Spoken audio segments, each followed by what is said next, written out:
Avant de commencer la vidéo, je t'invite à t'abonner pour ne rien louper de la suite de la chaîne. Bisous.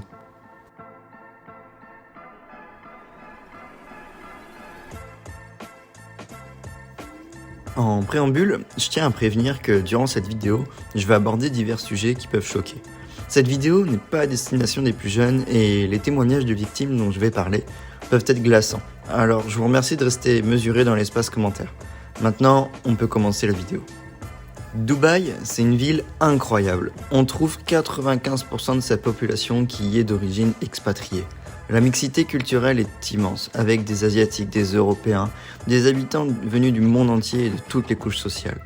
Dubaï, c'est 3 millions d'habitants, et donc forcément beaucoup de traditions différentes, de cultures différentes, et qui dit mélange de population dit beaucoup de problèmes.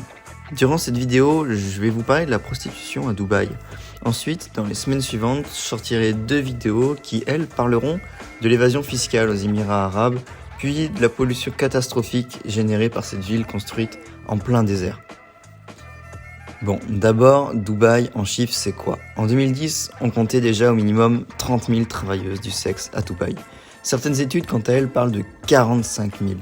Je sais pas si vous vous rendez compte, mais 45 000, c'est pas quelques femmes par-ci, par-là.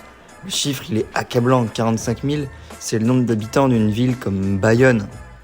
Et en 2021, on peut largement imaginer que la situation s'est empirée. 45 000, c'était le chiffre d'il y a 12 ans. Parmi ces milliers de prostituées, il y en a de toutes les origines. Dans le contexte, ça crée un tourisme sexuel géant. Les travailleurs et travailleuses du sexe là-bas, c'est quasi totalement des femmes.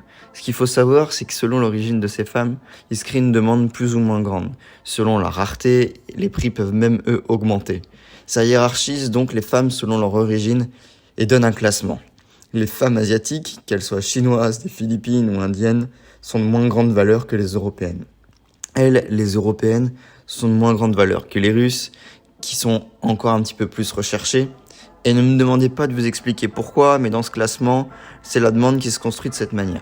Encore plus demandées que les femmes d'origine asiatique ou européenne, ce sont les femmes arabes, qui pour la plupart, elles, se retrouvent dans des clubs privés plutôt que dans l'espace public, et vous l'imaginez, à des tarifs beaucoup plus exclusifs. Alors, vous allez me demander si c'est autorisé ? Eh bien, officiellement et légalement, la prostitution est interdite, mais elle est tolérée et donc propice à se développer.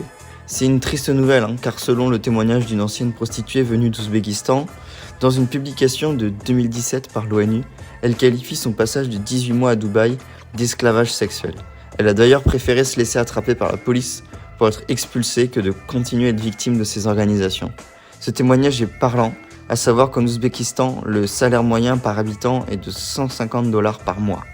En Israël, des reportages sur le sujet montrent des transactions autour d'une piscine d'un grand hôtel, où les femmes sont présentées sur des catalogues, les unes à côté des autres, comme des objets. On imagine que pour chaque femme article est mentionné son tarif. Imaginez, vous pouvez vous rendre librement dans les espaces de détente de l'hôtel, aller boire un verre, seul ou entre amis. Vous baignez toute la matinée dans la piscine de l'hôtel, chauffée, où seuls les clients, eux, peuvent profiter du cadre luxueux, dont vous, et vient l'heure de commander une femme. Allez, on va se dire 19h, remonter dans sa chambre et faire ses affaires. La contraindre à marchander son corps. Autre élément choquant, j'ai également mis la main sur un article phénoménal qui en dit long sur le sujet. C'est sur le site rtbf.be que l'on parle de 2 jeunes pakistanaises envoyées à l'âge de 16 ans environ à Dubaï, pour un travail correctement rémunéré en tant que domestique selon les promesses de leur ravisseur, qui finalement se révélera être de la prostitution. Elles seront piégées dans un bordel où on leur volera leurs papiers et on menacera de les livrer à la police si elles parlent. Si elles parlent de ce qu'on leur fait subir, si elles parlent du bordel où elles sont séquestrées. Cette situation est affreuse, ne faisait que commencer pour ces jeunes filles, et pendant 4 ans, elles vont vivre l'enfer. Je cite l'une d'entre elles qui se confiera au journal. À chaque fois que nous refusions des actes sexuels, nous étions torturés. On était menacés d'être tués si nous disions quoi que ce soit à propos du bordel. Lors de leur première transaction, leur geôlière est restée à la porte pour s'assurer qu'elles travailleraient comme on le leur demande et qu'elles répondront bien à toutes les demandes des clients. Toujours selon ce même article que j'ai pu citer plus tôt, ces 2 sœurs avaient l'interdiction de quitter le bordel. On écoutait toutes leurs conversations. Elles ne pouvaient appeler leur famille au Pakistan que sous surveillance. Encore aujourd'hui, des centaines de Pakistanaises continuent de tomber entre les mains des macros selon les militants locaux des droits de l'homme. A priori, rares sont celles qui réussissent à échapper à leur bourreau comme ces deux Pakistanaises. Le cas de ces deux jeunes femmes fait vraiment exception. Pour les deux sœurs qui ont témoigné, la liberté a coûté cher, elle a un prix. Elles ont pu s'enfuir pendant un retour au Pakistan pour renouveler leurs papiers. C'est après des négociations qu'elles ont convaincu le bordel de les laisser en paix et de ne plus les poursuivre. Jusqu'à ce que l'une d'entre elles soit agressée à son domicile familial ou un homme qui lui tirera 3 balles dans la jambe. Elle gardera à vie les cicatrices de cette attaque. Je vous montre les images. Le cas des 3 femmes dont je viens de vous parler n'est pas extraordinaire là-bas. C'est bel et bien comme ça que des milliers de femmes sont enlevées, séquestrées, violées chaque année aux Émirats Arabes Unis. En conclusion, selon le rapport annuel du département d'État américain sur les trafics d'êtres humains, il est considéré que le gouvernement des Émirats Arabes Unis ne respecte pas pleinement les standards minimaux pour l'élimination des trafics. Franchement, est-ce que vous pensez que comme ça, on va trouver une solution au problème ?